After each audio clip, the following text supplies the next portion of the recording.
Good morning, everybody. Welcome back to Mythgard in Middle-earth. My name is Corey Olsen, the Tolkien Professor, joined as always by my friend Gryfflet, who has been extremely patient for 3 weeks, standing in this burned-out field while trolls walk around him in cunning stealth mode so that nobody noticed him, which I think is, he is deserving of much praise for his patience and fortitude. And as I recall, we still have one troll to ride around. Would you stop that? Stop that interface. Okay. There you go. Sorry, my right click got stuck there, apparently. Okay. Anyway, so I think I still have one troll to ride in circles around for a really long time. So I'm going to start doing that, and then we'll answer lore questions, because that will give us plenty of time. But I think after that, we're pretty well. I think that's the last turmoil that I need to create when I finish with the trolls. And then I've got one more enemy to defeat, which I hope that will be it. If not, I'll take out one of the guards, and then we'll be done here in the camp. So Gryfflet almost finished this, right? And then we're hopefully can work backwards through the Stone Deans to, we gotta still go back and finish up Woodhurst, where we've left the plot unfinished, and then we've got to head back to Broadacres and finish the plot there where we've left that unfinished. So, my goodness. Anyway, all right, let's start up with this troll. I'll try my troll method again. Hey there. Try it this way. Turn, Gryfflet, turn. Oh, you aggroed the dude. What is wrong with you? My keyboard is being not very helpful. Hang on, troll. If you don't mind just kind of running around, if you could stick around, please, because I would like to... What on earth is happening here?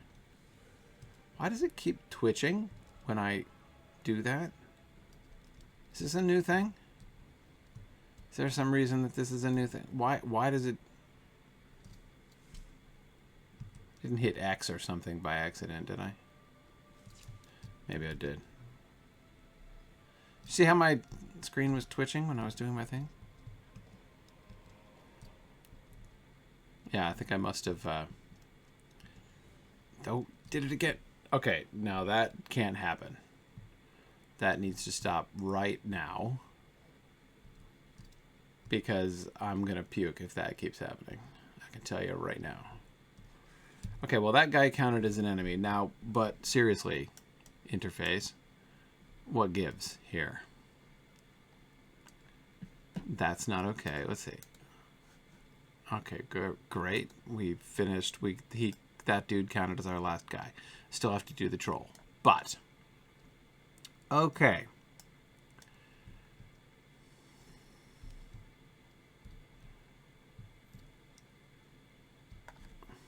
I will try again, hoping that that doesn't happen. But I have no idea what was going on there. Where's my friend the troll? Oh, there he is. Hey there. Come on. There we go. Let's go out into the woods here and hope that that twitching thing doesn't happen. Oh, it is happening. Okay.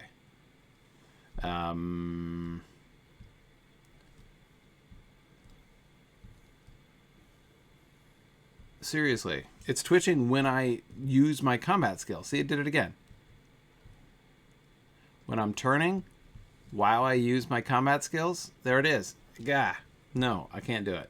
Seriously. That's not okay. I literally can't do that physically.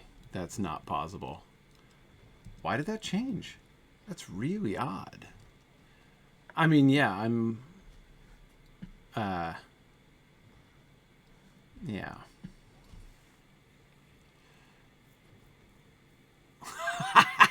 That was awesome.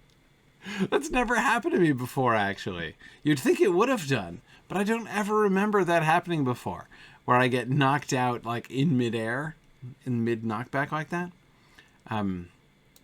That's pretty cool. But what is not cool is that, seriously, was there some kind of change to how... Because that's... I don't get that. That twitch. Where, okay, it seemed like it was not allowing me to turn my war steed and use my combat skill at the same time. Like when I used the combat skill, it would straighten out. That was the twitch, right? It would unturn, basically. So I was going straight in the moment that I was doing that. And that's, yeah. If I can't turn smoothly on my war steed, yeah, it's mounted combat is soon going to become an impossibility. Literally an impossibility. Like, I'll have to go lie down or something. I get really motion sick. And the only way I don't get motion sick is when unexpected movement of the landscape does not happen. When movement of the landscape I am not in charge of occurs, it is an ugly, ugly situation. Yeah, it shouldn't be a thing about the... So yeah, Druid's Fire, I think a hand with this dude might be good, because if I can't use my war steed to do my workaround, then I got no other real option, I think. And Gryfflet would not want to leave this, because this is not only... The problem is, it's not just a single quest, right? It's like the whole stack of quests that I can't complete if I can't kill this one dude. Yeah, anyway, that was really weird. So anyway, Phil, the issue when my cursor occasionally goes berserk is different. I figured out what that is, and that was the... because I am using Windows Parallels, and that was the thing with the device. You'll notice, like, check this out. I can just, like, right-click on that dude now. Remember when, like, I discovered how to right-click again? My whole issue was that I couldn't right-click before. Well, that was one of the issues. And now I can. That's because I figured out how to bind my device to within sort of Windows, so it's operating as a Windows device now. It's kind of captured within this. Anyway, so that's fine. It's working fine, and that's exactly the way it was before too. Anyway, well, let me start on a lore question, and then we'll see what we can do with some reinforcements. Okay.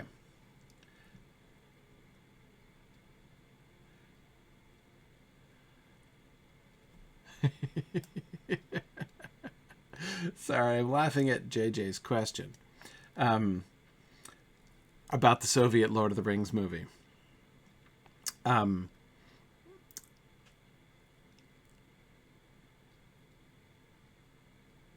Wait, hang on a second. Cobalt Warlord says, when it changes the land blocks, it says the name Fusham. Okay, and you kept going from one block to another. No, but that was the exact same patch I was running around in circles on, like, for ages. Oh, there's Cariana. Thank you, Cariana. Shall I draw the troll out again? We'll do that. Anyway, yeah, so, like, it was...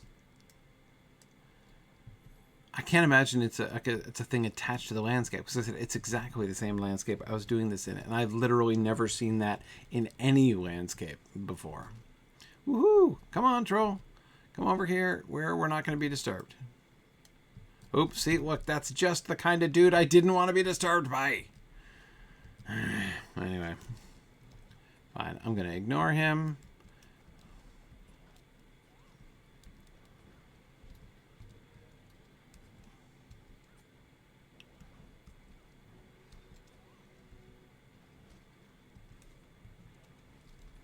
Yeah, so, oops. Oh, man.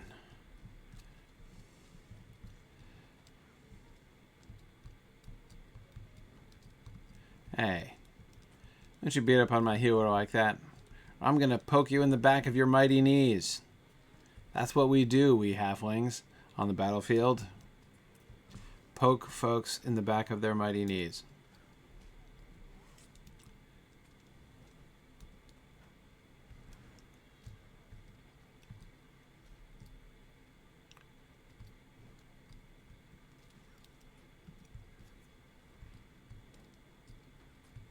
Okay. Phew. All right. Excellent. Thank you, Kirian. I appreciate that. And now I've defeated the trolls and may hinder the use of their ballistae. Fantastic. Great. And now I get to go talk to Wilberth again. Hooray! Excellent. That's true. You do need a shield maiden to stab them through the face. That's part of the strategy there. Okay. All right. Hooray. More LI stuff. Okay. All right. So I'm going to Wilberth, who is where? Oh, yeah. He's that dude in the... Okay. I'm so remembering this now. Okay. I'm going to get on my war steed. I'm going to put on my hat. Okay. Then I'm going to ride around that. And I'm going to find Wilberth. So JJ's question was about the Soviet Lord of the Rings film. And his question is going to take a lot of context. But his question is, in the Soviet Lord of the Rings movie, nobility and such was downplayed and or removed. How do you think they would have handled the third volume if they'd gotten that far? Have Strider unify the workers against Denethor or what? This is a fascinating question, JJ, and I think it would be really interesting to see how the communist sensibilities of that adaptation would have been manifested in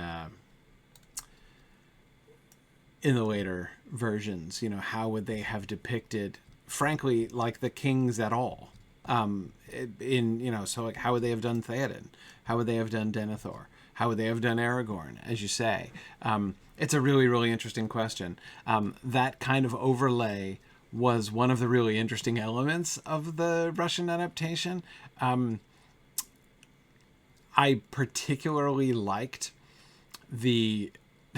it's the line, the hilarious line was the line at the end of Saruman's recruitment speech, right? When he's trying to recruit Gandalf, the speech that Gandalf relays in the Council of Elrond, and he quotes much right out of the book from the speech, but then he ends it with, and we shall all be rich, right? So, like, obviously, like, you can tell that Saruman is completely corrupted because he now has capitalist tendencies, right? And that association between the desire for wealth and the desire for power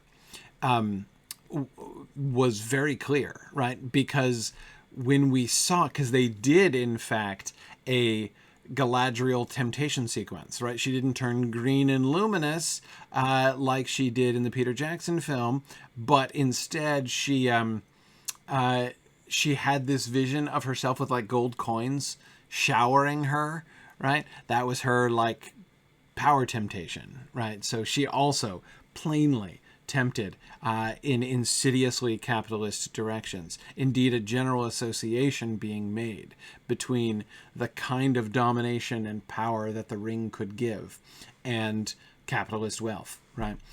So that was one of the clearest kind of comical sort of manifestations of this kind of thing. Would we have seen the reverse of that, right? The people who were showing power appropriately, like Aragorn, right, when he returns as king, would that have been manifested in more sort of obviously, socialist ways? I don't know. I mean, it would be really, really interesting to see and to think about. Yeah, so I don't know. For those of you, hang on a second. I'll move on to a public service announcement about the Soviet Lord of the Rings in a moment. But I should talk to poor Wilberth here. These are desperate times. You can hear the explosions from here, huh? That was masterfully done, my good hobbit. You really went above and beyond, and I thank you for that. My wounds have mended, and I will be making my way to Woodhurst soon. However, I did notice something concerning. Oh, boy. Okay, all right. Oh, hang on a second. We got some, I think it's the fortified ones that we prefer generally. Oh, yeah. That's a nice little upgrade. What am I wearing? Which ones? Oh yeah, I'm wearing the Broadacres ones. Yeah, by all means. Let's wear the identical Stone Danes ones. I noticed a party of White Hand warriors pass by here while you were at Math Fursham. The group was smaller than that which attacked Flodjeheld and Brockbridge not long ago. They seem to be heading north up the river and may have crossed at a nearby ford. Their presence in the north would not bode well. Follow their trail and see if you can find where they went and help those who may need it. Okay. Follow the trail. But Grima's over here. That's okay. I'll follow the trail. Grima, I know where he's going to end up, so... no urgency there, presumably. Okay.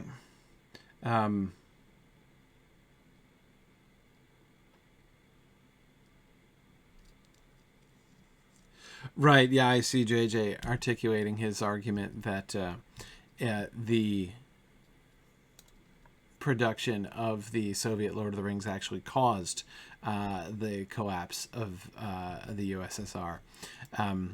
Which I think that argument has a certain amount of merit.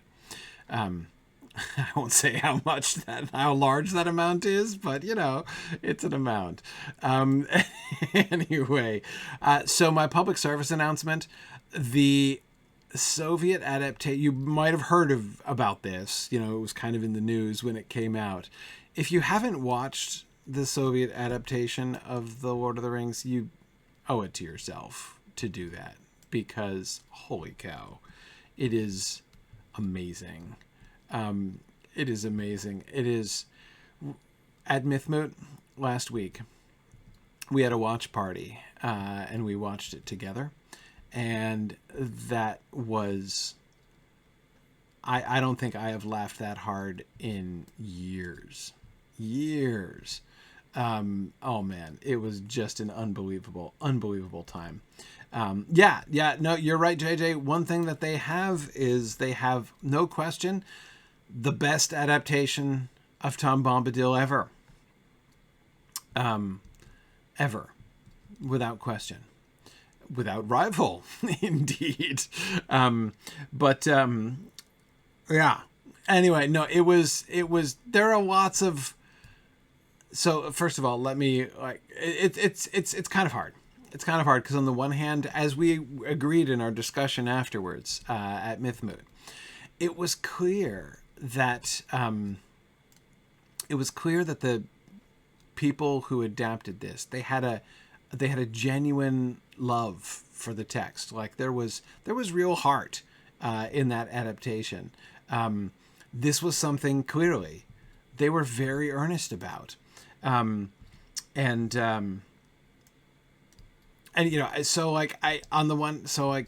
that reason, I feel a little bit guilty laughing as hard at it as I did. But oh my goodness, it is absolutely hilarious. Wait. The trail has led me to the mine. Has it? This is the mine? Well, I see the mine over there. Different mine. Okay. All right, so it has led me to a distant approach to the mine. Do I have reason to think that they actually went to the mine? Maybe Gryfflet's just a better tracker than I am. He can read the signs, which are very clear, that they were headed to the mine. So, yeah.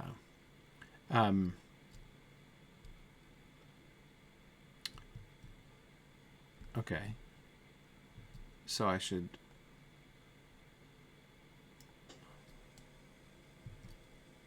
scout the mine. Okay.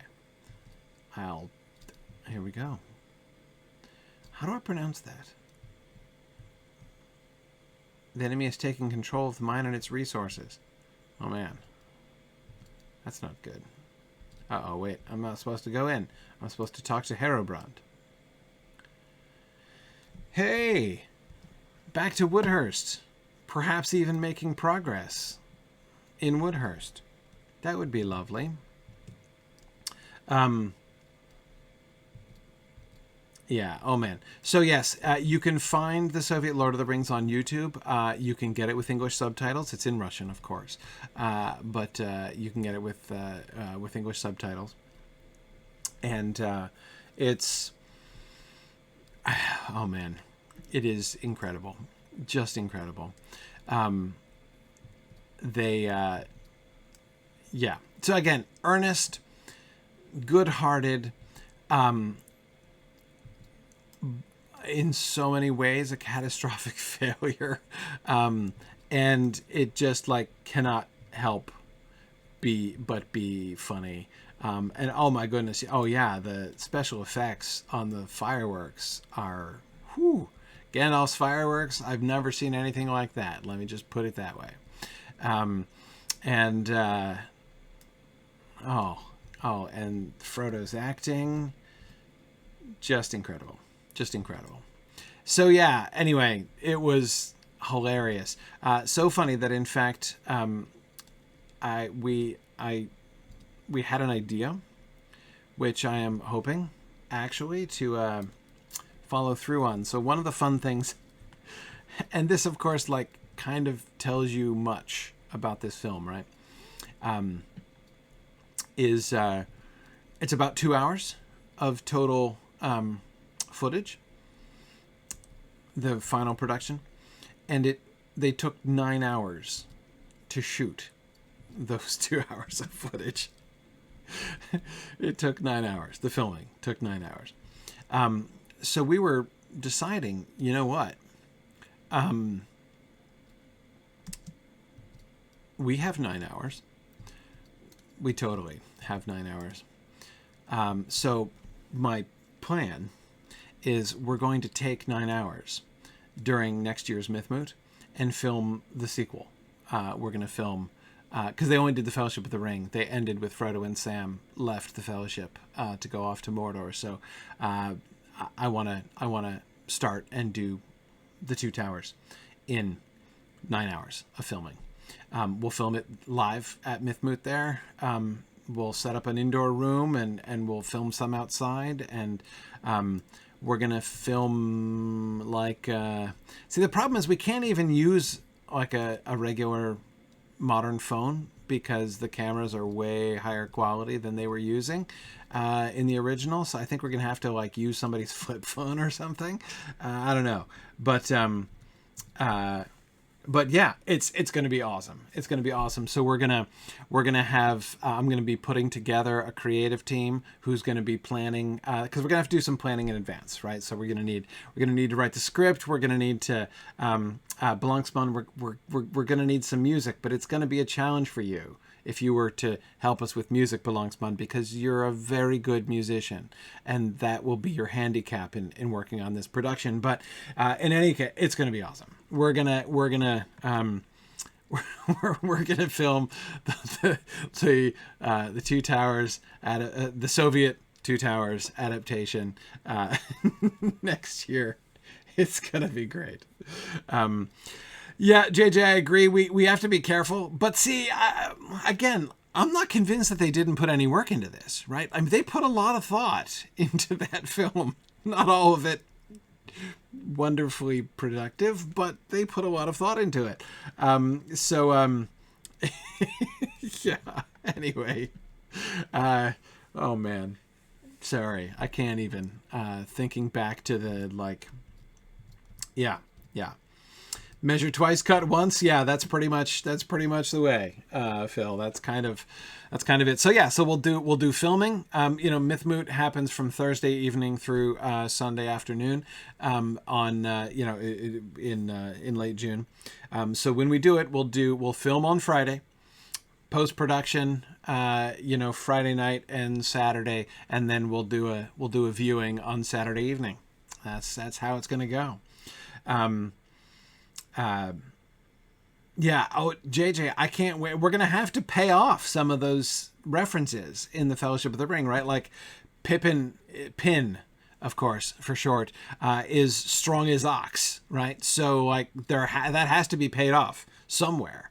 Maybe it is with the Ents, JJ. Maybe it's somewhere else. I don't really know. But yeah, it's going to be awesome.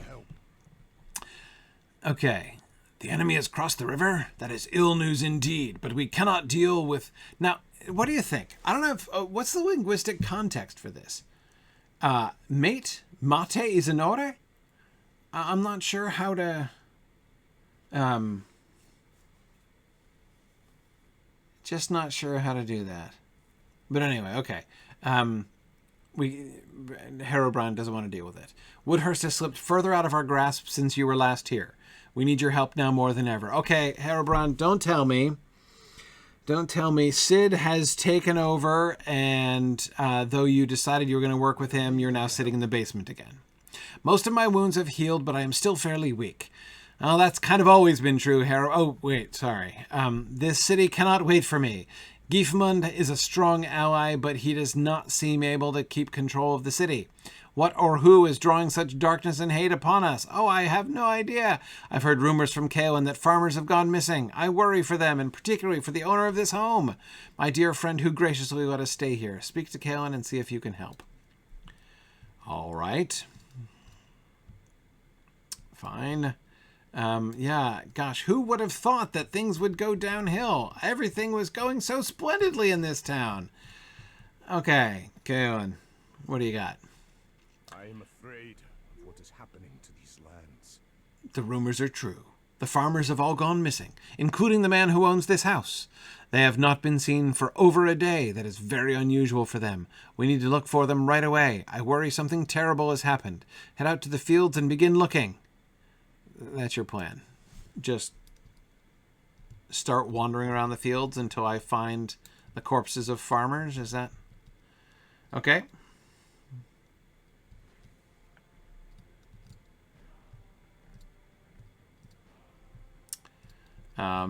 Hi, farmers. Looking for your bodies. Did anybody... Oh, wait. People broke into the city and disturbed the field. Where? Uh-oh. Oh, found the body. Examining lifeless body. Oh. I have confirmed it is indeed a body.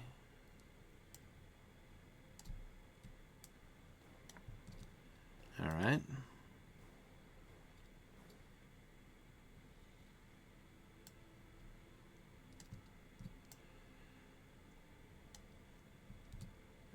Oh, right. There's the trail, right, of where somebody broke in. Yeah, the palisade might have been a tip-off as well. Okay. Is it? Oh, yeah. He's lying there in the open. Okay. And...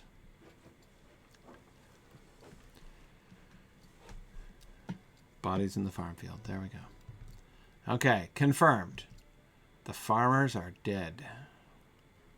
Somebody broke in several places.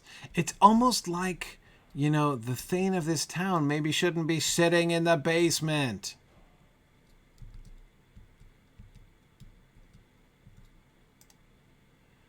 Good grief.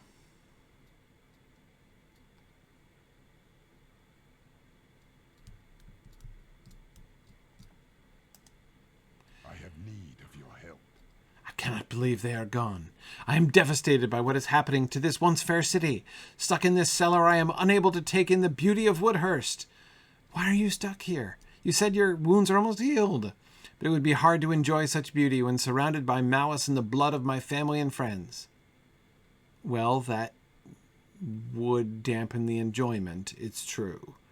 That doesn't mean that's the reason you should not go out. Anyway, the violence is a stark contrast to the beauty this city holds. Okay, enough about the landscape, all right? Your people need you, dude. Please speak with Gifemund about his security efforts. Oh, yeah. Because I'm sure he's not the problem. Yeah, there's really no chance that he's involved here.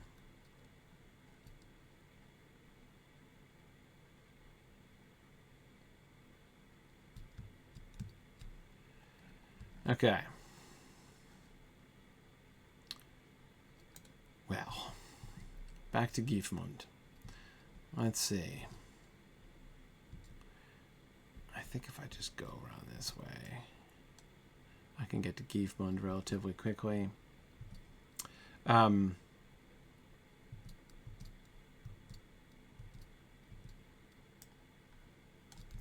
where are we going? Yeah, that's the mill.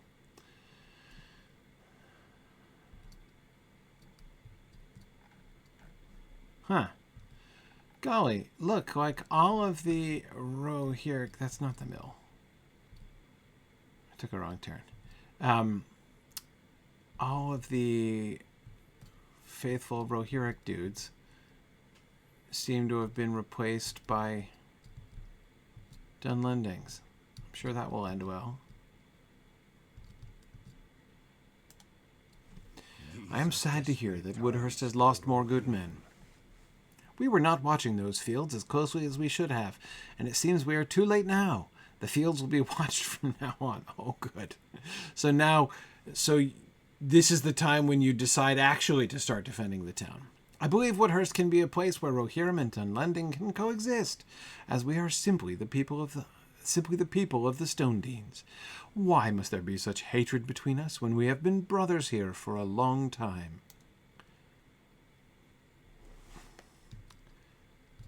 So, there's no problem? Answer, ignore the dead farmers. We regret the death of the farmers. But that guy is still getting wet. Some things in this town don't change anyway. I'm glad the core culture of the town of Woodhurst remains intact. All right.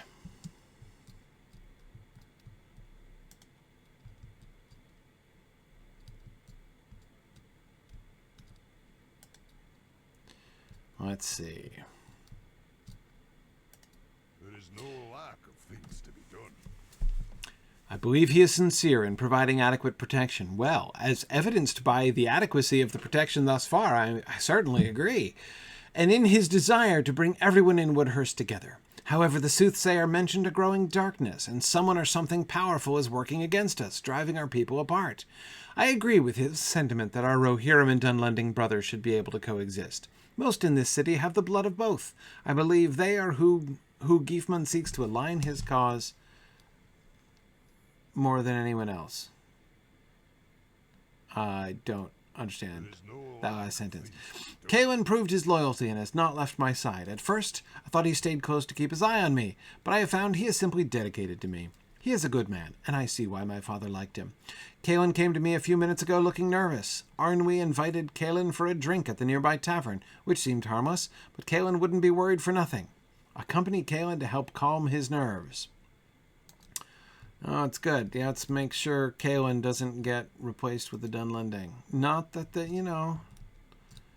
I am fine with the whole let's get along thing, but thank you for agreeing to come with me. I believe Arnwy simply wants to catch up after being out of touch for some time, but something just did not seem right. I feel more comfortable having you with me. Oh, good.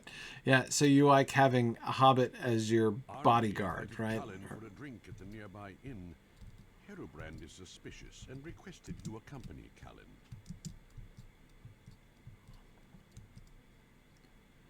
Hey, no worries, aren't we? What's up? Calin, we worked together with Reeve Herubrand for a long time. It is good to sit and have a drink with you again. Yes, we have not taken time for this for too long. This is pretty sinister so far. I assume Herubrand is mostly healed by now, and that you'll be disclosing his secret location? He is doing better. Okay. We have not seen you come by for some time. What has occupied you? Oh, that's right. He holds council meetings down there. They all know this. There are some who have sought my attention. They have offered to do great things for this city and its people. Oh, good. This gets better and better. I can arrange for you to meet them, as you should hear what they have to say. Is a new power arising, aren't we? Would joining with it be wise? You will not like the answer to that question. Uh-huh. I cannot believe it. Are you working with the Dunlendings? Or the Dunlending singular? The ones quietly pillaging our fair city and killing our people? You are too quick to judge. There are two sides to every story. One man's plundering is another man's legitimate business opportunity. You have forgotten how many years they were mistreated, ridiculed, and exiled. The Dunlending have more claim to this land than the Rohirrim. They were here long before the Rohirrim came. Have you abandoned reason? You have clearly made up your mind. I tried to save you from this fate. Oh dear.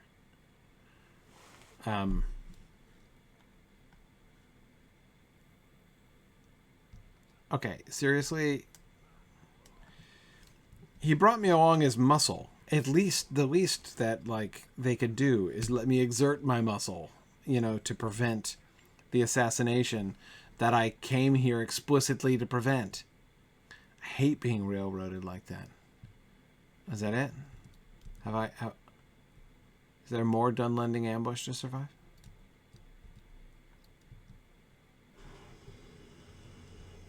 Do I have to find them? Oh, there they are. There you are. I thought I'd have to put a search party out for the ambushers.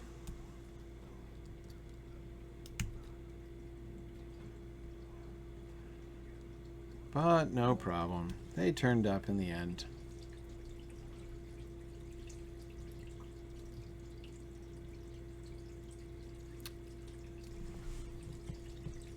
I can be patient.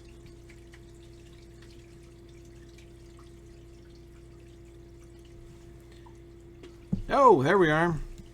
Okay. More ruffians. Oh, Gryfflet. Oh, man. Okay.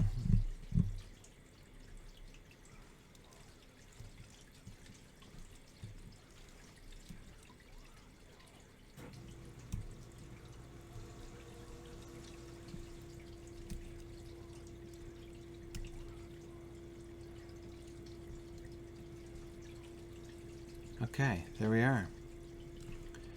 We have once more survived another assault.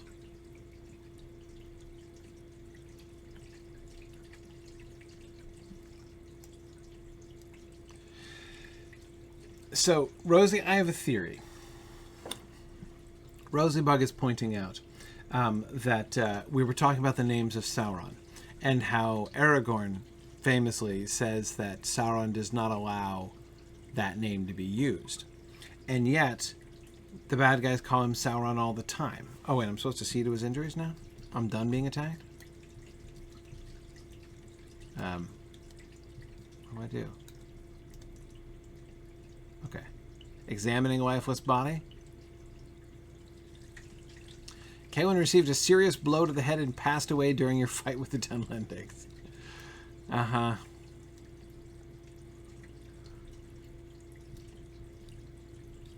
Okay, great.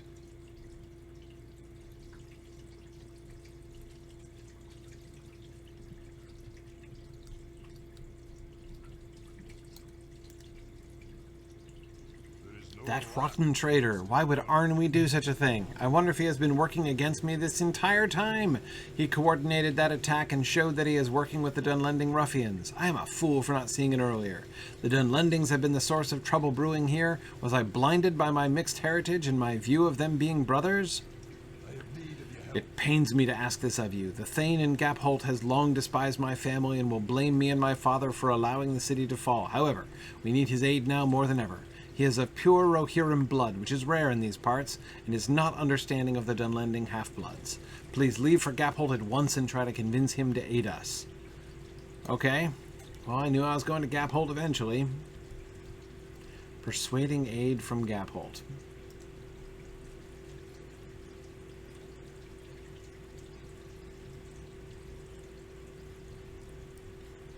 You guys are hearing water in the background? Yeah.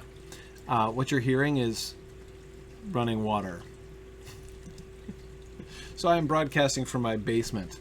The water pipes are right up there. I believe that that is the sound of my son taking a shower upstairs, is what you're currently hearing. Yep. But, you know, being in the basement has many advantages, as I know what everybody upstairs is doing. So, you know. Hang on a second. I'm traveling. What am I doing? I'm not running across town. I'm going. I'm out. Let's see. I need to go out by the mine, right? By the mine and past the mine south.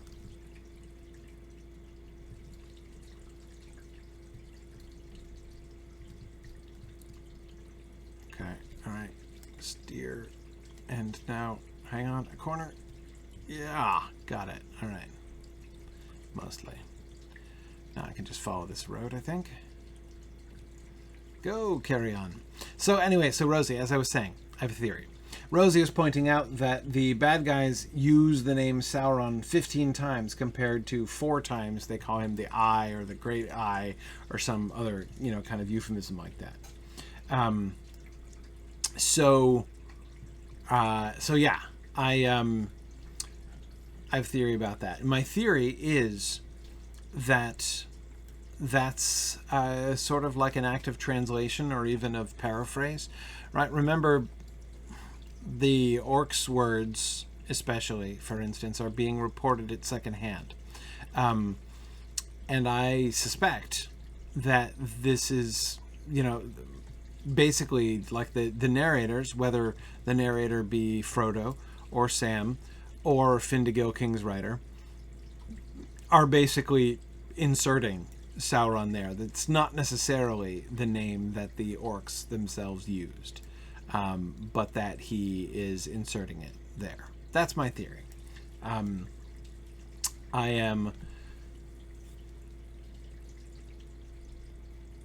will say on another level that Aragorn's statement,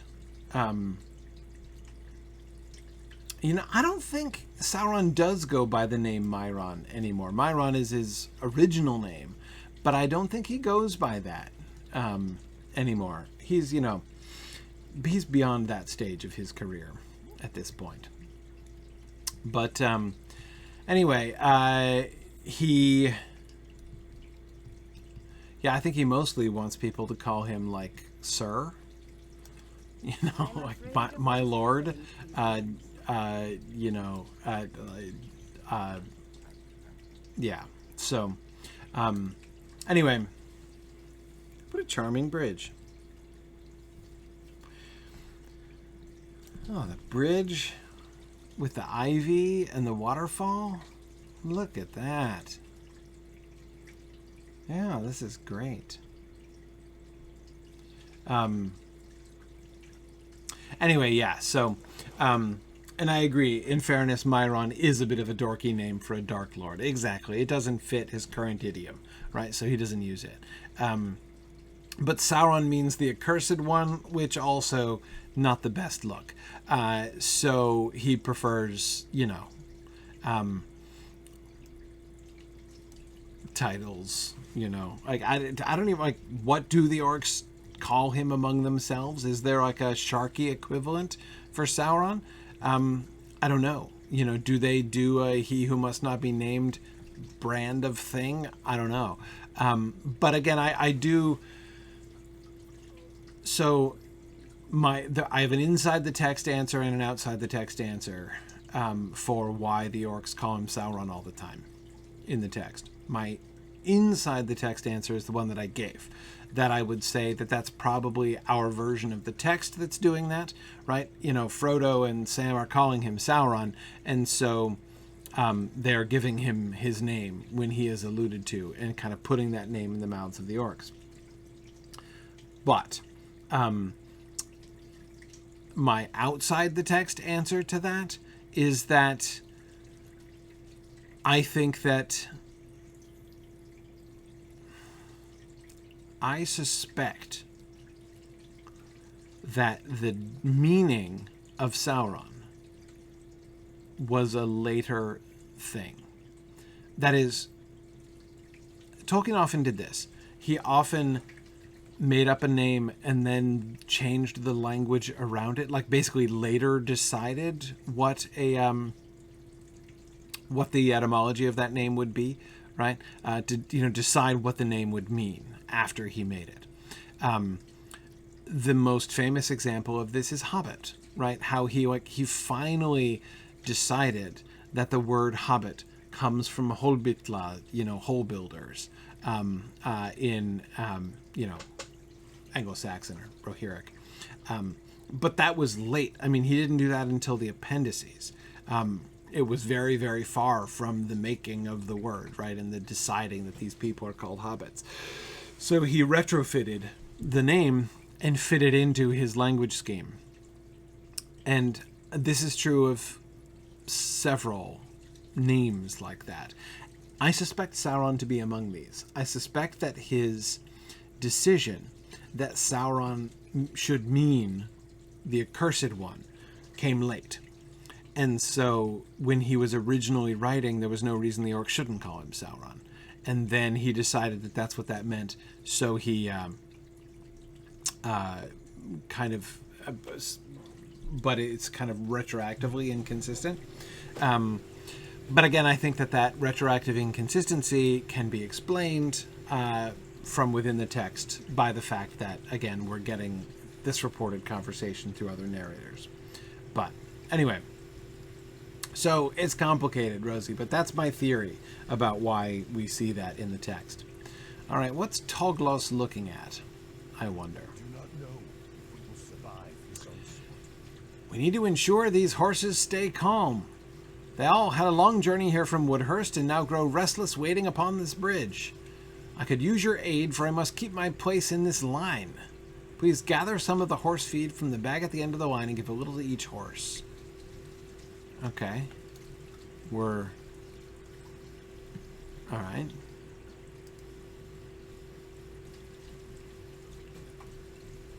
So we're reassuring the steeds. This horse looks hungry.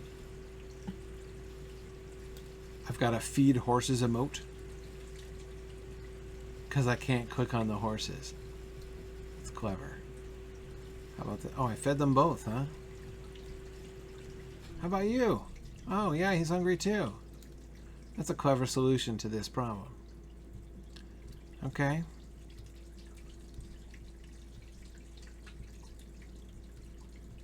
Well, oh, okay, I got that. I'm like, just approaching this horse, got me XP. No, it's because I finished exploring. Number of refugees waiting to get in. Because I completed Stone Dean's exploration, that's why. Okay. Feeding the horses, then I'll talk to the people.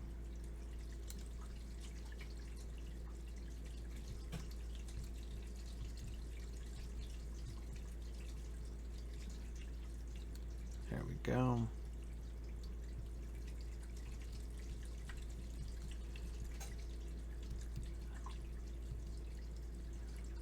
Then both of these at once. Yes.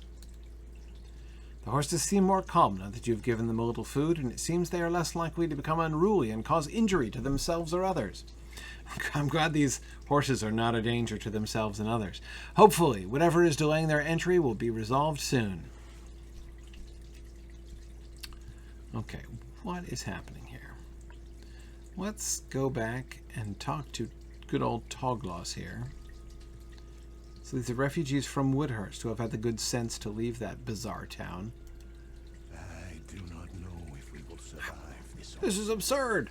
How long must we wait? I think the horses in this line are more agitated than I am. We cannot have any horses become unruly on this bridge, or we may lose all of them. Okay. What does Weston have to say? I do not know if we will We've been waiting in this line for too long. Why must we wait? Wait! I can see empty places over there for us to set camp, yet we must wait here on this bridge for what? I may just stake my tent here and make them move me when they are ready to finally acknowledge my presence. Okay, seems to be a bit of a passive-aggressive policy here in Gapholt. How about Hrothwaru? These are desperate times for the Rohirrim. I have tried arguing with these guards, but to no avail. It has taken all day to get to the front of this line, and my children are hungry and restless. I do not understand why they demand so much just to enter and make camp. These are desperate times. There's nothing I can do. My hands are tied. You can shout at me as well if you would like. My duty is to keep trouble out of Gapholt, and we cannot be too cautious. I simply need their papers. Anyone seeking refuge here needs papers. But you are seeking aid for Woodhurst, that is a matter you must bring to the Thane. Papers? I am afraid of what is happening to these lands. My children are crying and hungry, and I am at my wit's end. These guards refuse to let us enter until we present papers and have them approved and signed. Can anything be done to expedite this process? You need a different set of papers for that, Hrothwaru. I have said everything I can, and they will not relent. Will you speak with them and see if you can sway them? Well, tried that. I do not know if we will survive. He's probably going to tell me you can only do audiences every third Thursday of the month. I do not have the authority to grant their entry without papers. They have all tried, and I will tell you what I told them. Their papers must be checked and signed before I can allow entry without exception. If you have concerns, then feel free to bring them up with Thane Nothmar. I am only doing my duty. Oh, man. Gapholt is in a worse state. They're in a worse state even than Woodhurst. They've been overtaken by bureaucrats. I do not know if we will survive. Fortunately, the Thane is standing right here. The process to enter Gapholt is the same as it has always been. It will stay that way. My priority is making certain that Gapholt remains secure. Making a few refugees wait is unfortunate, but necessary. I don't understand. Why is it necessary? What papers? There is irony in the fact that Woodhurst has fallen to those the ruling family swore were brothers. I have told them many times the Dunlending half-bloods cannot be trusted. Can you not see the destruction below us? No, actually. I have no men to spare for a hopeless Woodhurst. Woodhurst fell through the greed of Rohirrim and an invasion force? You have a valid point. We cannot risk being trapped here. My bitterness towards Herubrand and his father clouded my judgment. I will bring aid to them, but only if you help my men prepare Gapholt for an attack, should an attack come while we are gone. Okay. I was prepared for that, Nothmar. I do not know. I am torn in this decision. I have said that I would aid Woodhurst, but their fall was of their own doing. It was inevitable. Yet now I must help clean up the mess they made. I worry for Gapholt. We are ill prepared for a serious attack by the armies of the White Hand. I will depart with some of my men, but only if we are prepared for an attack.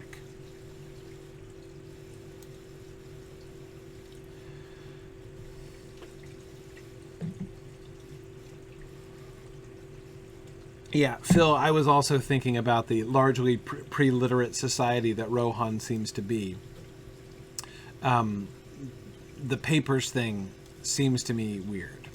These are desperate times. I cannot in good conscience leave Gapholt in this state. We are barely prepared for an attack with the men we have, and if I take men with me to Woodhurst, then Gapholt will be helpless against an enemy force. If you want my aid, you must first help us prepare. We could use barricades constructed throughout the town, so any attackers would be funneled towards a more defensible location. Okay. Barricades. I'm good at building almost useless barricades. I shall do that. That's it, huh? Just the one quest? Oh, good. Well, that will be easy then. I just need to find wood, and then I'm done. I'm sure. Oh, wait, hang on a second. I guess I have to report to Hrothwaru that I'm working on it. Do we look like Dunlending riffraff? It is absurd that we must wait to enter the safety of Gapholt. What if the Dunlendings fall upon us? A question to be asked. Okay. Meanwhile, collecting wood.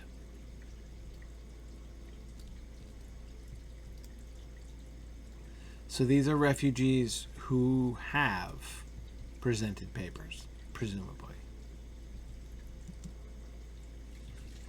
All right.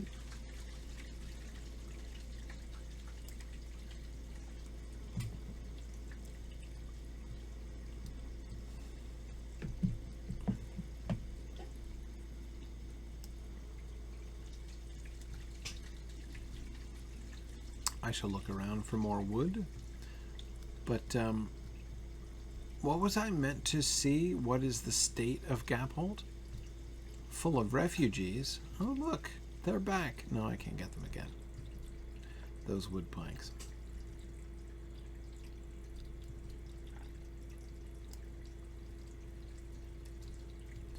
No, this is not a very defensible location, and I don't think any amount of barricades are going to help much. But that's okay. I don't think any barricades in Lotro really seem like they're going to do very much. I see some wood planks down the hill. Are there any up here?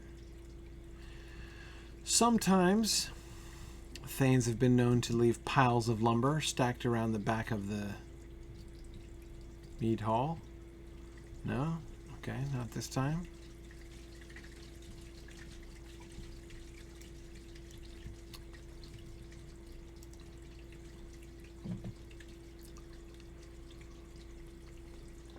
Good thing there's lumber just sitting around. Oh, let's see, there's some more over here. What are they doing on this tree? Like, what's that guy's plan? He's got this ladder against this enormous tree, and he's just standing there. Is he in timeout? Did she put him in timeout? While the child looks on? Something unusual going on in that family.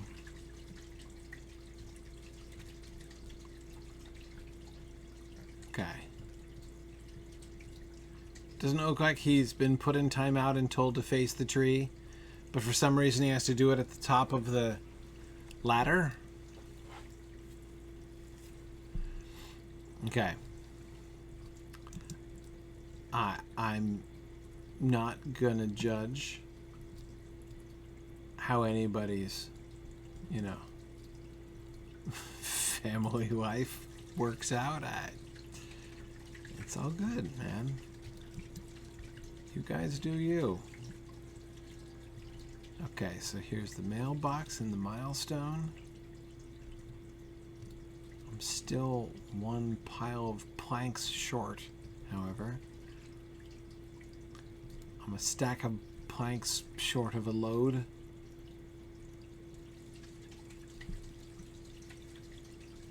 Oh, behind me?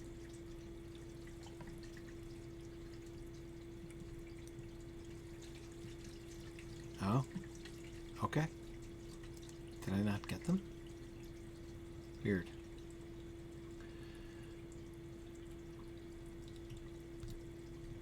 All right. Oh, I gotta place the barricades. Here we go. Let's see this. First we must... Oh, that's worse than usual. That piddling little row of shields? Which doesn't even block the bridge? Here we go. Here we go. Watch this defensive capability. Boom! Oh, man. What on earth is anybody going to do there? I mean, it's not like there's the entire street for them to run down or anything. No, Nothmar, it's okay. I am placing extremely effectual barricades. Yeah, protecting the guards from ravening immigrants. It certainly seems that way. Okay, let's see. Maybe at the mead hall. What exactly are we funneling them towards? Defending the bridge makes all kinds of sense.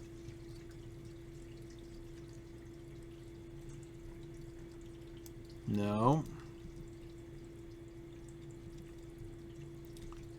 Okay. Back down the hill. Good grief. From a tactical standpoint, this is ridiculous. But, let's see. Where are we supposed to put them? Maybe this way. Getting warmer? Well, it looks like.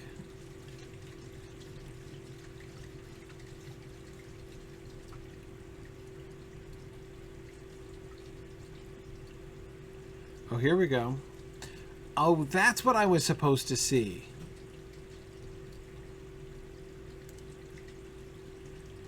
Here we go. All right. Oh, yeah, don't even try to get through there. It's a good thing I've left a large gap in the middle, though.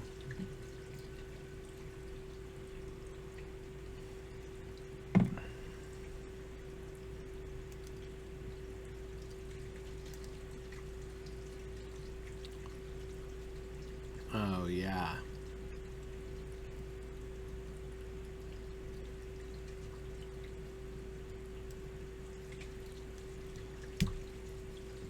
Oh dear.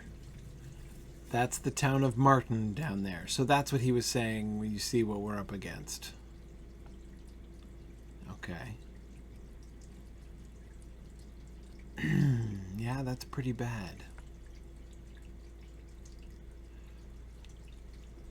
So there's only one functioning town left in the Westfold here.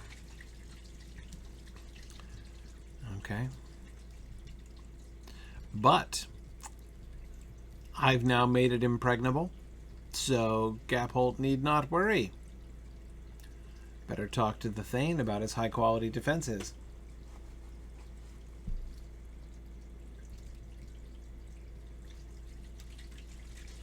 All right.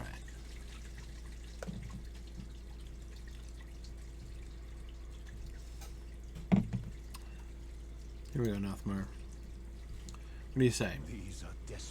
The barricades you made seem sturdy. Okay. And will help the remaining defenders should the enemy attack. Maybe a tiny bit. Your help building and placing them is appreciated. Oh, don't blame me for the placement, please. We are nearly ready to depart for Woodhurst, but we could use a few supplies. A supply of berries. Berry picking for the army? Okay. What, over the bridge there? Okay. Hey, shall I bring back some berries for your kids, Rothwaro? They might appreciate the berries.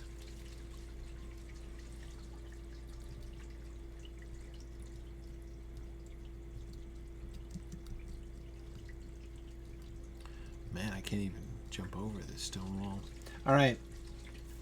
So, looking back at lore questions here.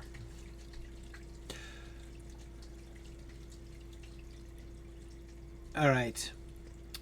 A Bill Stickers question. Bill Stickers was asking, when our Pharazon sets out to attack Valinor, it seems just a case of sailing west for some time before he gets there. Why was it so easy for him when poor Eärendil had such a terrible time finding and approaching Amon? Was it maybe because Sauron gave the king directions? Great question. Really good question.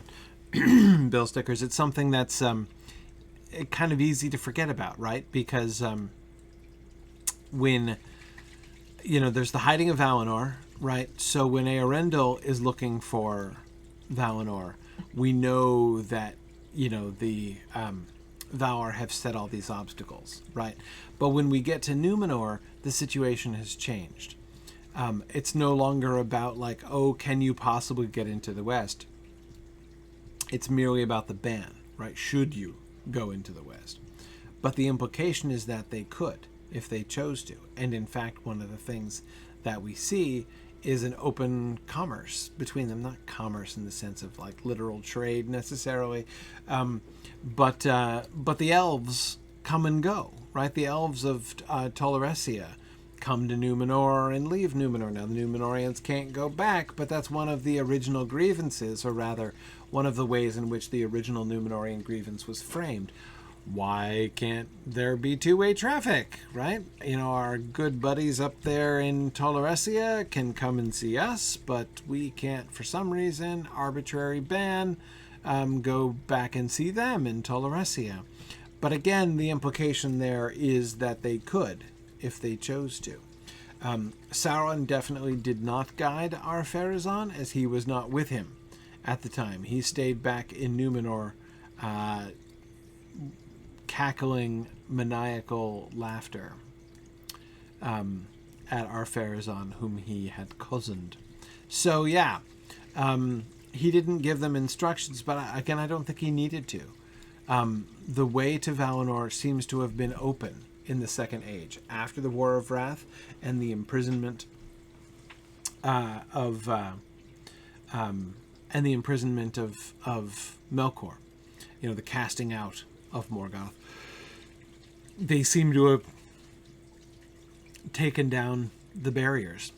So those magic isles that were weaving the shadow and things that made it impossible for any to get in except by miracle and by the power of the Silmaril Eärendil, those are gone. Those are done. So the reinstitution of the bending of the world and the removal of Valinor makes the hiding permanent, essentially. But of course they still leave the straight road as well, so that it is possible to get there. I am afraid. Oh, you're welcome for the berries. Fill your water skin. Okay, all right. Yep, no, I'm happy to be your valet. At the waterfall, huh? Has to be at the waterfall? Yeah, like literally the waterfall. Okay. Not the river, the waterfall.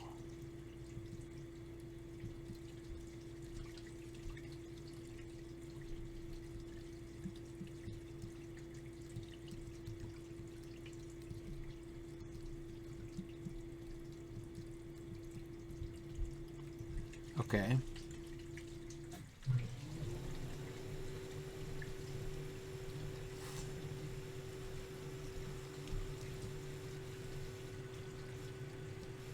This is a good place, really.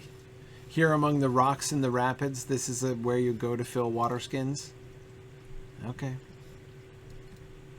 Great.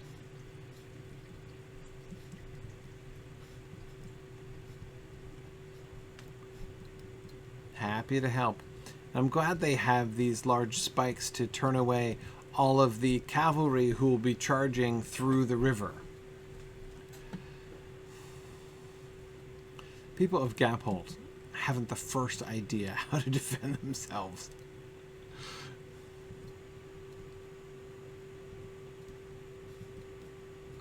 They could be trying to guard against seahorses. I suppose I can't rule that out. Your aid has eased my worries for Gapholt's safety. If the enemy comes in great number, no amount of preparation would have helped, but with your aid, the men can hold off a reasonable attack, should the enemy come while we are gone. I don't see what on earth I have done to help defend the town, but whatever. As promised, you will have my aid. I will gather the men, and we will soon depart for Woodhurst. Oh, right, quest reward. Bronze earrings, yeah?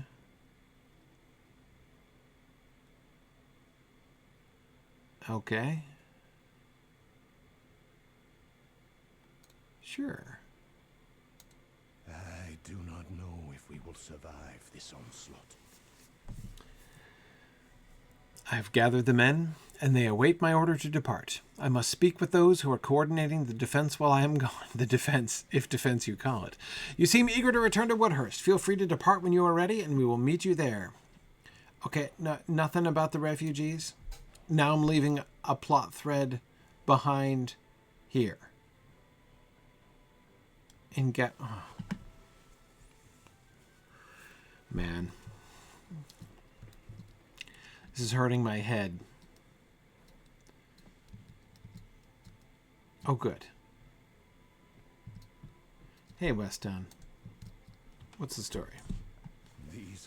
On our way here from Woodhurst, we saw that the White Hand had taken mate Eisenor. What can be done about them? They shot arrows at our caravan on the way by, and it seems like they could threaten Gapholt if left unchecked.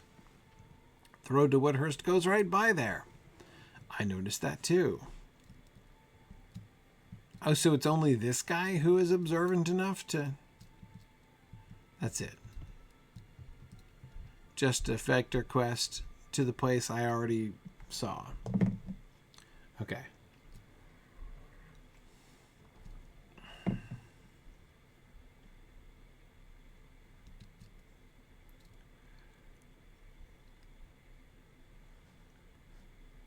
Yeah, I think if it's an Anglo-Saxon word, it can't be pronounced mate. It would be 2 syllables. It would be mata. So I'm going to say that. I'm going to say Mata Isanora, assuming that it's a Rohirric name. All right.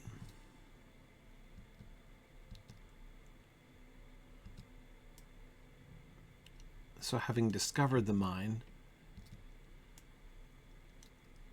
I'm now finally going to do something about it.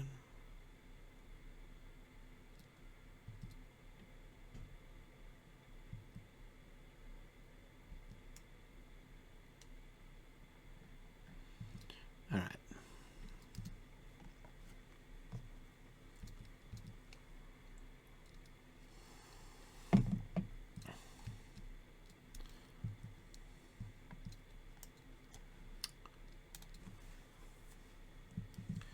Let's go in on foot.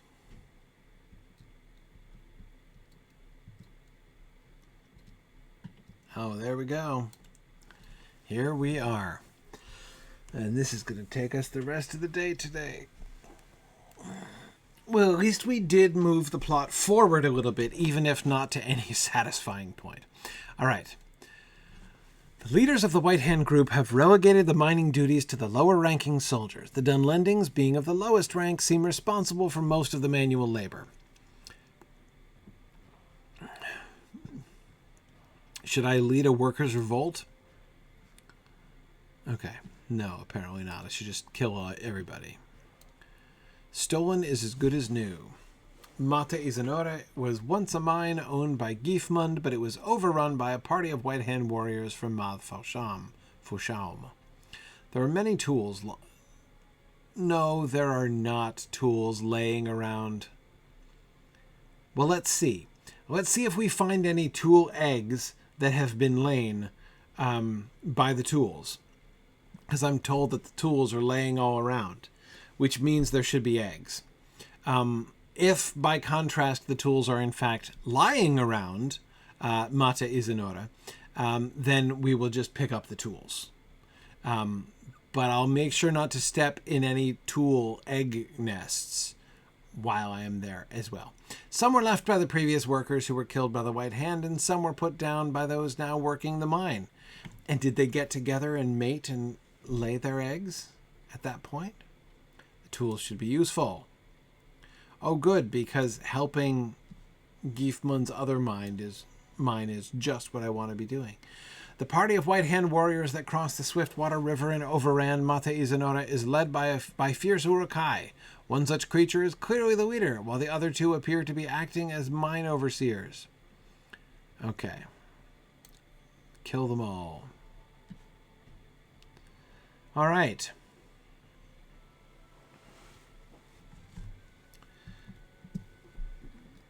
Okay.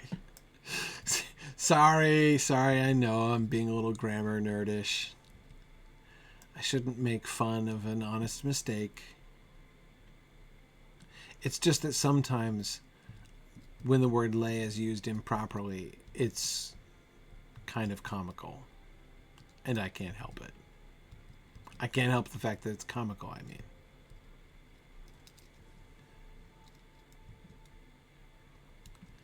No, nothing like one-shotting this guy.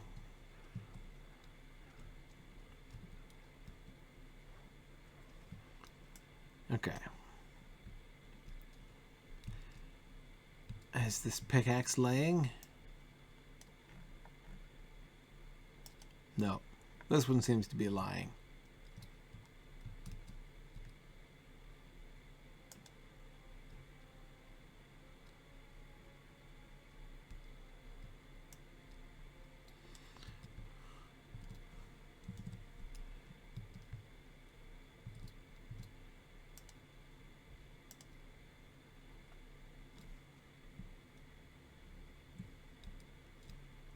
Okay. I do have to slay a bunch of these warriors, but I won't slay any more of them than I have to. Oh, can't get through there, even though it's 8 feet over my head. Okay, that's it. We're at it. Oh, no way, I can go this way. I can go up, I can't go down. Fine.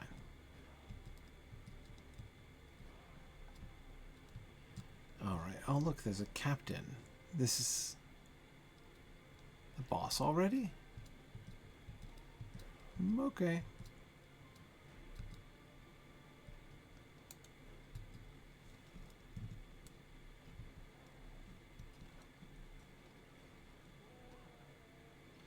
All right, it's this one, right? Addle, that's my, yeah, interruption. Okay, I almost remembered that.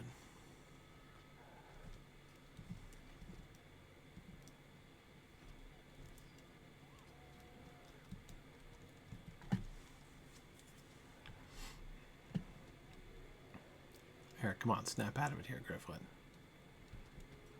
There we go.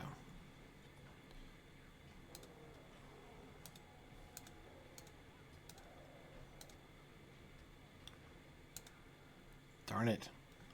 Clicked the wrong thing.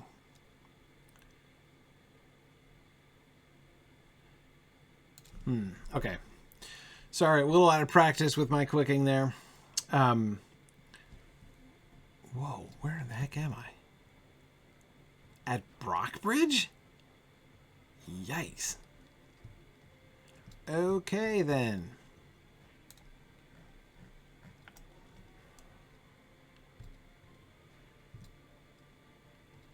Well, that answers my other question. Where's the nearest res circle to this?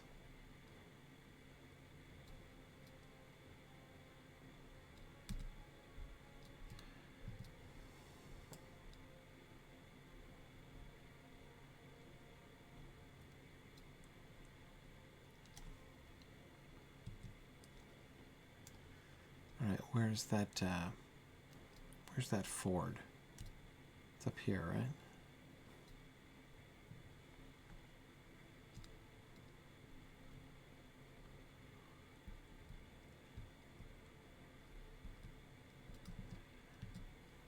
Okay, yeah, I think so. This is how I got here originally, following random footprints. Hang on, I've got to... I can't see anything, it's dark again.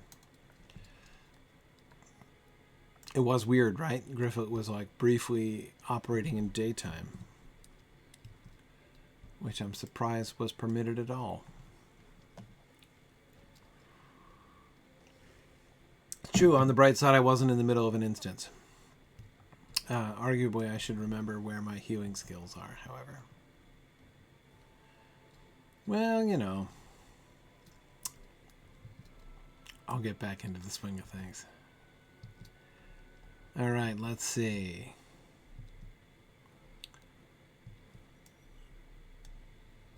We're going back to Mata Isanora.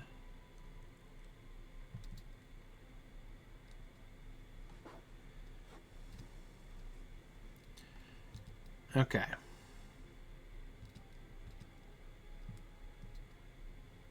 Here we are.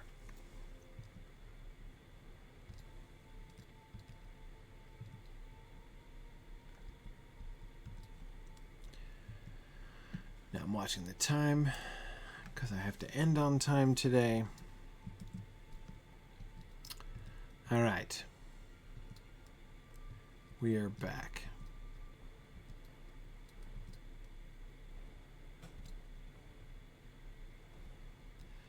Okay, guys, we're just going to get back to killing your captain up here.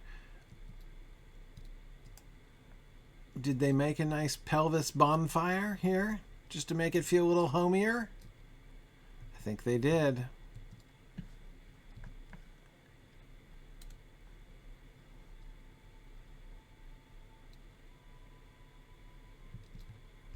Alright, I'll wait for that warrior to go away. Whoa.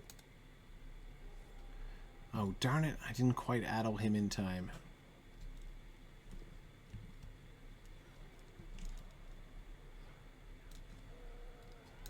Can I stun him this time? No? Can't?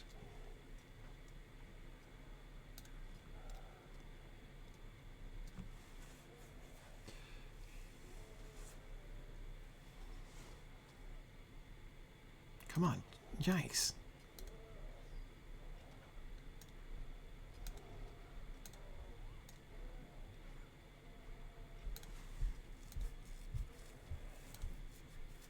Alright, I think I got him.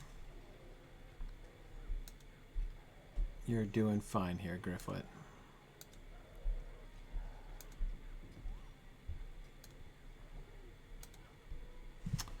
Oh, seriously? And boom. It didn't work?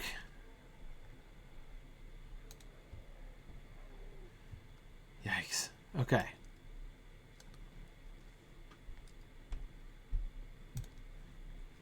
Want to stealth ourselves here so we can recover in peace. And pick up the pickaxes, who are laying all over the place. Okay. Excellent.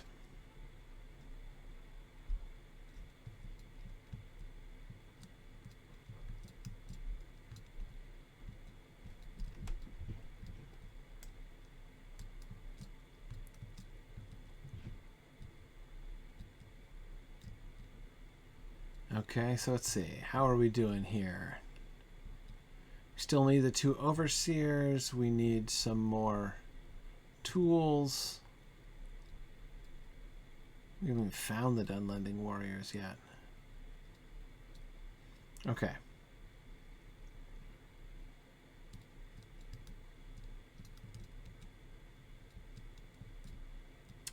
No problem. Let's get another lore question here.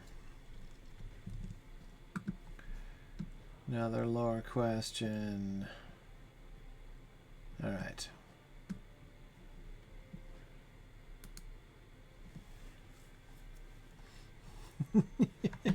Phil Boswell, I do like to think that the pickaxes lay tiny eggs which hatch into jewelers' tools and slowly grow into full-size pickaxes. Yeah, I think that's just what probably happens. Okay. All right, there's one more pickaxe. Oh, look, it's an overseer. Hello there.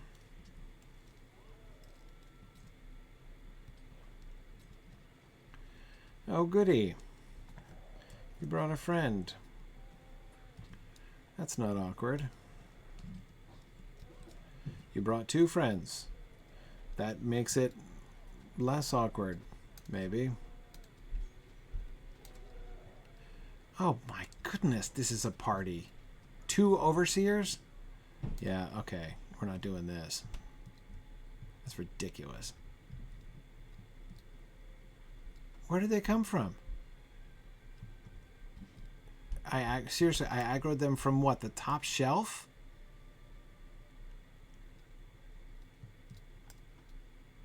They're up there. Man. That's ridiculous. Okay, so I need to fight him like over in this corner.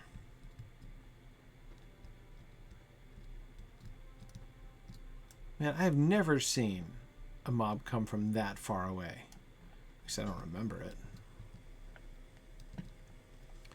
Now, can we do this in reasonable privacy now, Mr. Overseer?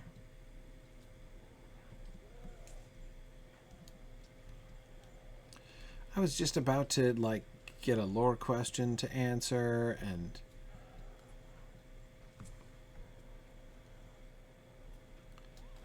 Okay, now that guy coming in, whatever, like, I understand. These things can happen. Okay?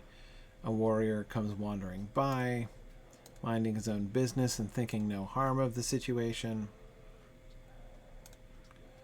Oh, look, and I can't heal yet. Okay, but at least that guy's down.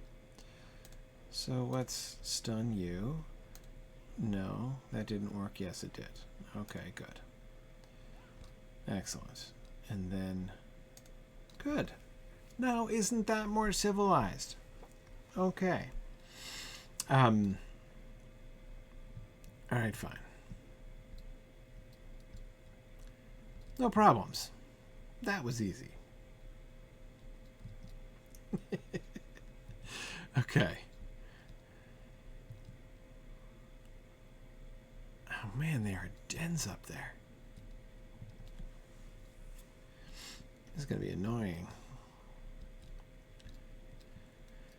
Okay. I can go down here where I'm not going to aggro... Oh, that overseer's pacing around. And I just have to slay these dudes. Hey! That was gratifying. Nice little one-shot.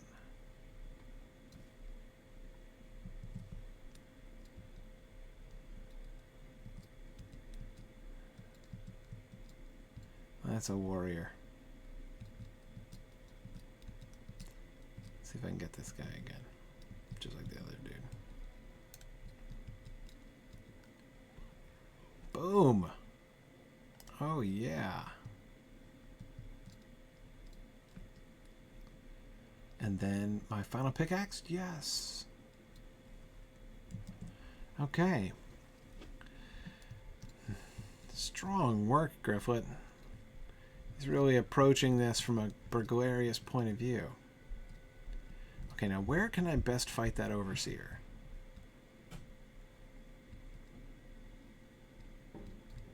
Maybe out here? Well, I think this corner is probably best, right? Then I have to wait for him to come back, and that'll be tedious. Also, okay, this guy just like randomly turned around. Didn't seem to see me. Okay. I will stealth my way down. Oh, that's a warrior. Don't want him. This is this is touch and go.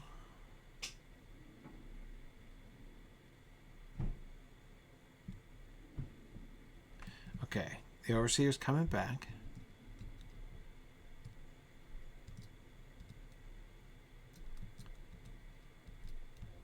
But now I should be able to ambush him on this platform. What is this goop at the bottom of the platform? Or at the bottom of the ramp? I don't think I want to know.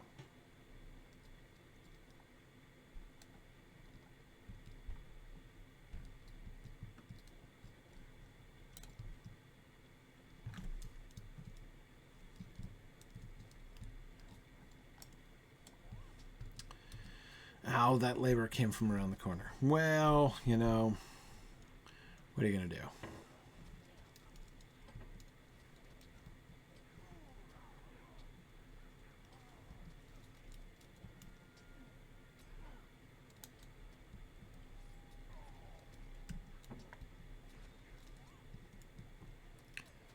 Okay.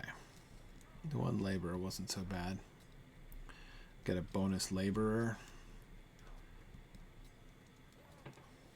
Oh yeah, this guy's a cream puff. What's up with that? Okay. defeated the Urukai in charge.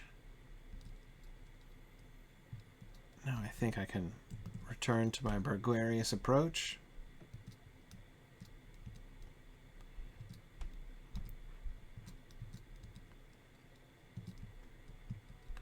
And whoop. Oh, he turned around. That's less fun.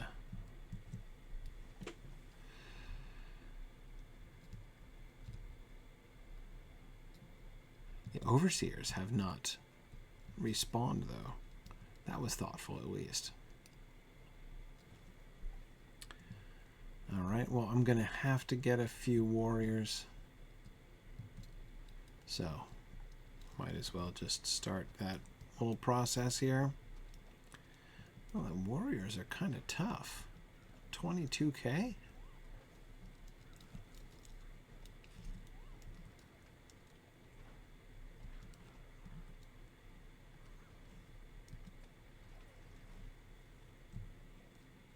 Okay.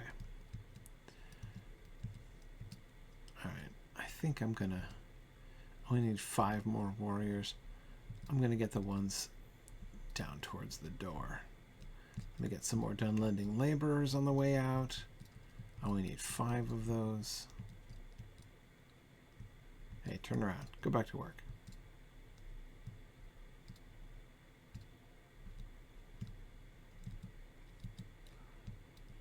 Oh, fine.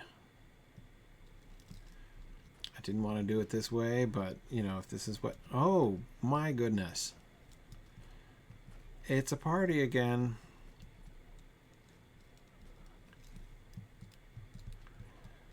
Can we all face in the same direction? That would be great. Thank you. Would appreciate that. Let's see if we can do this. Going into his mini guardian mode.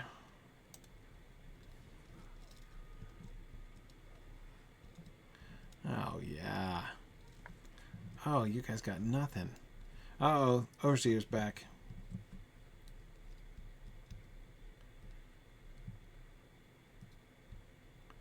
Better get down off of this. How do I get down off of this? Oh, yeah, back this way. All right. If the Overseer's back, the other Overseer's probably back, too. Where did that little party leave me here? With 4 more warriors, 2 more laborers.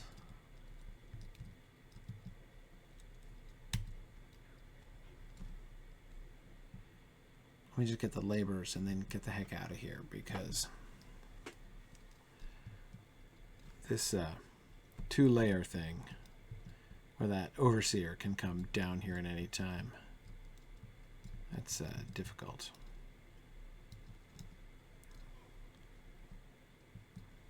Okay, and stealthing again, and then we're good. All right. Going back down where there are warriors down here where I don't have to end up. Oh, there's the captain. Yeah, I'm done with him. There we go. Some nice peaceful warriors whom I can fight one-on-one and no harm done. Okay.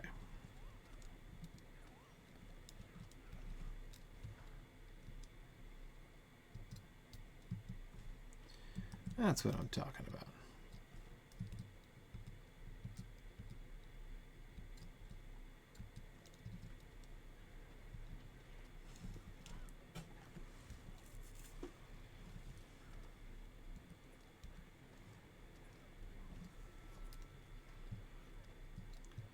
Okay. 2 more. I think I might have to wait for those 2 to respawn. Or wasn't there a patrolling dude? What happened to that guy? The warrior patrolling, who interrupted me and the captain before.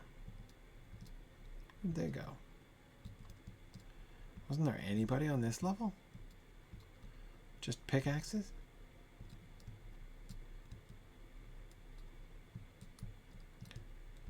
Well, that's fine. I'll wait for these dudes to respawn and answer another lore question. Okay. I don't think I ever got around to answering one, because I scrolled and then we had trouble. Okay. Phil was asking, where did Saruman live before Isengard? Really great question. No idea. I don't think he lived anywhere. So I think that such a big deal is made of Saruman settling in Isengard, and by contrast, of Gandalf not settling anywhere, right? That I think we are meant to understand that the normal method for the wizards was to be wandering about, right? That for them to set up for themselves in towers and such is, I don't know if I'd go so far as to say deviant, but along those lines, right? Different, anyway. A little bit odd. Yeah, I think, oh, here he is. The Wandering Warrior has returned. Yeah, I mean, of course, it's always tempting to kind of take Gandalf as the norm, even when maybe he wouldn't be. I mean, the text is reasonably clear that he's doing it right by not setting up a place for himself. And that Saruman's decision, by contrast, is a little bit sketchy, right? Especially the way that Saruman, seems to have... He's really invested himself there at Isengard, right? I mean, it really is the center of his power. Now, Radagast at Rhosgobel, that's really interesting, right? Because if it's true that wizards shouldn't settle down anywhere, then Rhosgobel would seem like a bad idea. I don't know. I mean, I'm always wanting to excuse Radagast, so I'm tempted to say, I'm sure in his case it was fine. At the very least, Isengard was a conspicuous choice. Mining operations all but stalled. Okay. Oh, good. I'm so glad I have enabled Gifemund to, get control of his mine again. Just delighted to help that guy. Anyway. But of course, it is possible.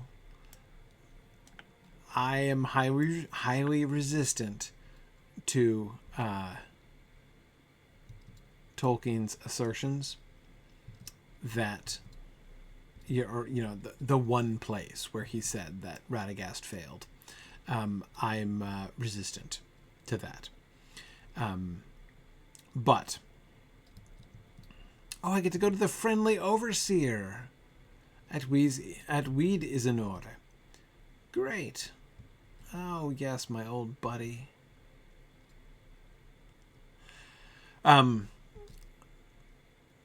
But in any case, it is possible that I guess I would say then one of two things. Option number one. If it's normal, permissible, and totally not morally sketchy for wizards to set up a place for them to live, that is, if it's okay for Radagast, then that would mean that Gandalf's lack of a place is idiosyncratic of him. And in its way, sort of a good thing. It's clearly described as a good thing. But it would be a sort of idiosyncratic good thing on Gandalf's part. However, setting up in Isengard would still have been a sketchy proposition. Rhosgobel, as far as we know, is a ramshackle hut in the middle of the woods. That is, there's no reason to think there's no active reason to think that Rhosgobel is a seat of power and significance, right? Isengard was always significant. It was made by the Númenóreans at the height of their power. The Tower of Orthanc is, practically impregnable. So it has literal physical power. It's a defensible place and enables him to build and shelter armies and defend it from the Nazgul and lots of other things. So it's a strong place from a military standpoint. It's also a strong place symbolically, right, with being the seat of Númenórean power in the region, and connects him with this older power as like the heir of this older power, and bringing it in. But yeah, so I think that the way in which the sort of military and sort of political potential of Isengard as a place shows, I think, fairly clearly Saruman is already on a bad track, right, when he goes there. And we don't see anything similar of Rhosgobel. It's really interesting that in the game, Rhosgobel is located on an old elvish ruin, right? So it clearly is on an interesting site that is at least interesting historically. It doesn't have anything like the political, geographic, or military, like defensiveness capabilities of Isengard. It's nothing like that, but yet it still is significant in that it's built on an old elvish ruin. But that's in the game. There's no evidence that anything like that is true in the text, so we can't draw that conclusion about the text. Yeah. Anyway, so. But as far as we know, Saruman was not located anywhere. There's no reference to any earlier home that he had set up or center of power that he had established. And so therefore, it's hard to avoid sort of the parallel between Gandalf and Saruman, right? Both of them wandering about the lands, involving themselves in many matters, whether they belong to them or not, until Saruman decides to settle down and set up for himself in Isengard, right? And it's clearly a bad sign. Anyway, sorry, mine overseer. Were you the hobbit that worked for me before? Ah, you have more tools for me. Where did you find them? The workers of Mate Isanora were good men. Your deeds have avenged their deaths, and we may now soon reclaim that mine. Thank you for bringing these tools from that worksite. I will ensure they get put to good use. Oh, good. I am so glad to support Gifemund's industrial empire here. Back to Herubrand. Okay.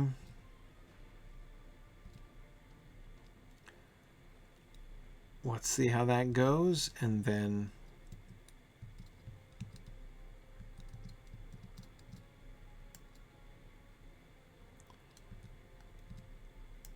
see how that goes, and then I'll probably have to end there.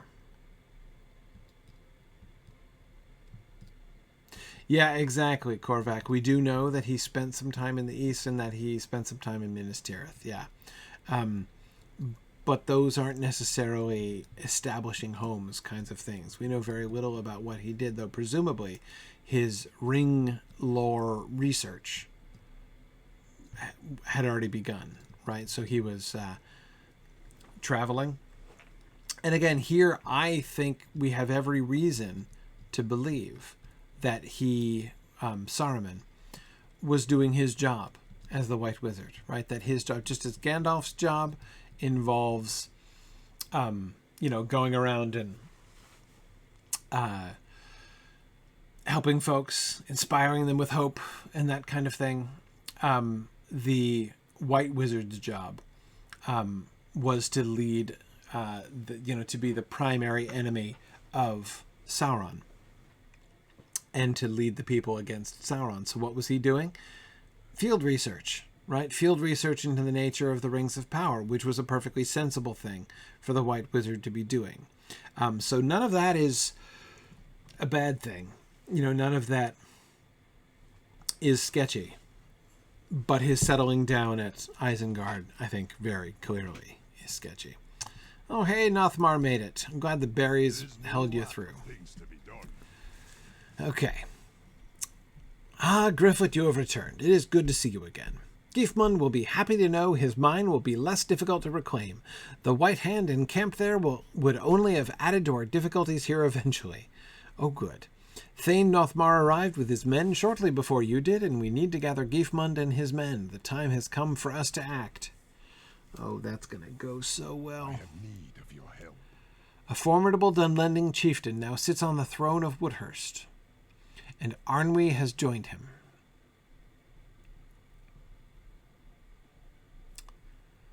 Okay. The men in Lower Woodhurst were our brothers, but the men in the Mead Hall are working for the White Hand and are not my brothers. They are wicked men, and it seems the soothsayer was right and the city has fallen. It is up to us to act. The time has come to gather Nothmar and Gifemund's men. We must confront our foe. Oh, great. Yeah, I'm going to be real confident confronting our foe with Gifemund's men at our backs. That's going to go really well. These are desperate times. Aye, we are ready. We have rested from our journey from Gapholt and are ready for a fierce battle that is surely ahead of us. Oh, yes. Very good. Okay, well, Gifemund's sudden but inevitable betrayal will have to wait until next week. I'll go over to Gifemund, though. I smell an instance coming, and I won't start the instance this time. But I still have a couple minutes. Let me see if I can run over to Gifemund and get to the place where it's going to start. All right. I can't forget to go find Grima's bodyguards. Really keen to encounter Grima himself again. But as long as I am actually making progress in continuing the Woodhurst plot line, I have to pursue that.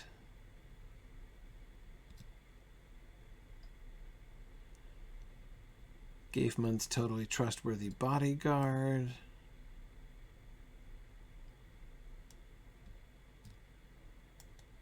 I am afraid of what is happening. It is good to see you have returned. My men have gathered and we are prepared. These are desperate. The city has fallen as the soothsayer predicted. I was a fool to think Guard Captain Thurferth was the rising darkness, but he was but a part of the problem. I should have known the Dunlendings were involved. Then, though it was his duty, Thurferth was doing nothing about them. The time has come to confront our true foe. Woodhurst will be changed forever after this. Oh no. Either for better or worse. Okay.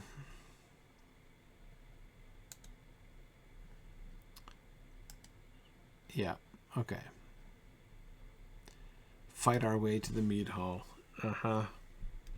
Great. Okay, yep. First thing next time, dude. Absolutely. Okay.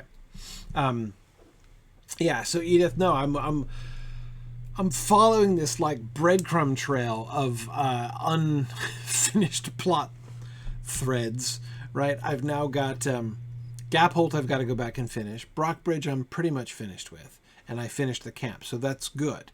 But Woodhurst has been this continual unfolding train wreck that I've been trying to sort out, and I've got to sort that out before I can get back to Stoke. So, oh my goodness.